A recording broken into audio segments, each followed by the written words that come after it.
Pennsylvania League of Angling Youth, Winter 2016 issue, Flowing Through Time with the PFBC.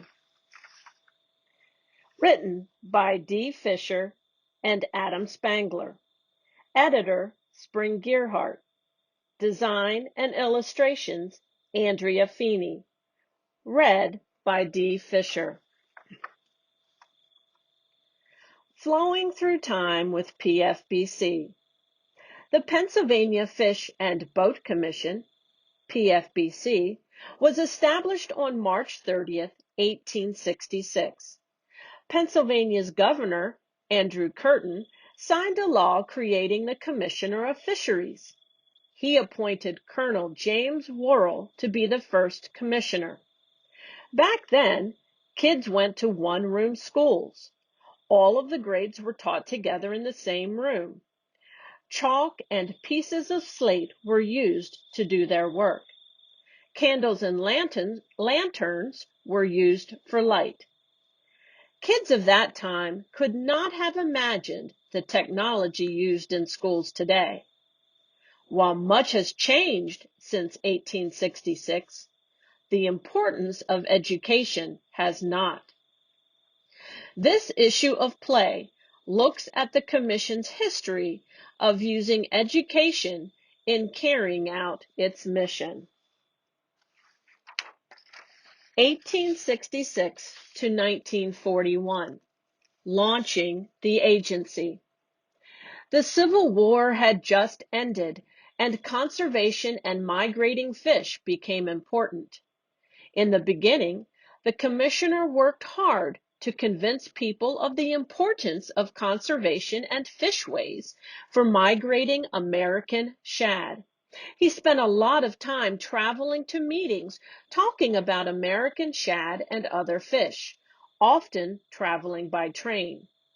In 1892, the agency built a special rail car named the Susquehanna. It was used to haul fish that were stocked in waters around Pennsylvania.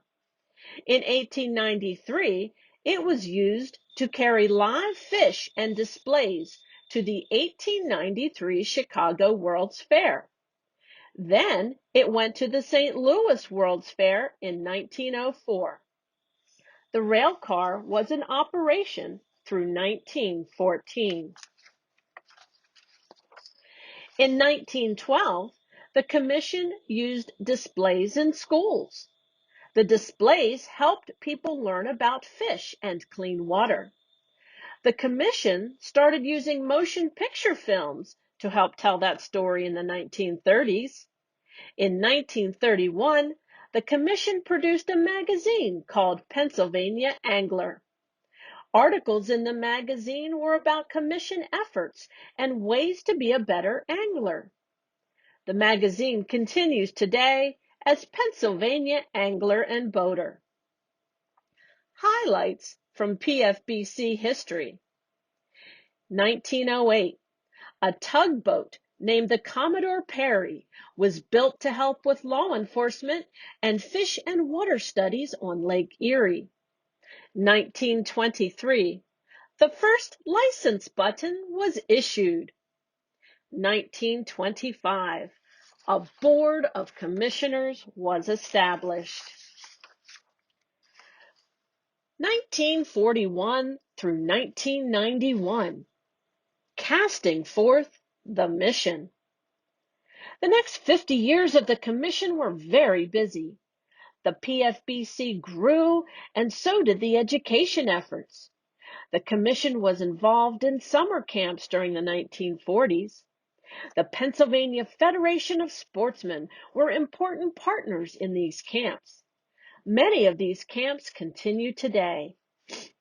In the 1950s and 1960s, the commission and its partners taught about fish and fishing in schools and community centers. These programs taught basic fishing skills and how to clean and cook fish. Waterways patrolmen, now called Waterways Conservation Officers, often instructed these programs. Teaching people about safe boating increased during the 1970s and 1980s. Education about the proper wear and use of a life jacket was most important. Displays were installed at PFBC hatcheries, and hatchery tour booklets about fish were produced. The commission began producing maps to guide anglers and boaters to fishing and boating locations. Slideshows and videos were also used at this time by PFBC staff. Highlights from PFBC history. 1965. The first class of cadets who would become waterways patrolmen graduated from training. 1966. The PFBC celebrated its 100th anniversary. 1967. The first Fish for Free Day was held. 1974. Amphibian, reptile, and aquatic insect education began. 1980. The first issue of the Play newsletter was published. 1984. Waterways patrolmen changed their name to Waterways Conservation Officers, and the first female WCO was hired. 1987. Resource First became the agency's philosophy. 1991. The agency changed its name to the Pennsylvania Fish and Boat Commission. 1991 through 2016, Propelling into the Future. Today, you may use a laptop or whiteboard in school and a smartphone to do your homework.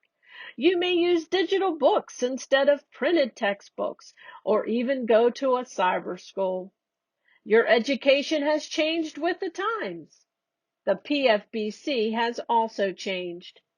Boating education courses can now be taken online. The agency's website contains links to every Pennsylvania fishing and boating subject imaginable. You can enjoy online issues of Pennsylvania Angler and Boater magazine from 1931 to the present. You can print copies of past Play newsletters like the one you are hearing and reading today. You can even visit staff at a show in person one day and watch them on YouTube the next day.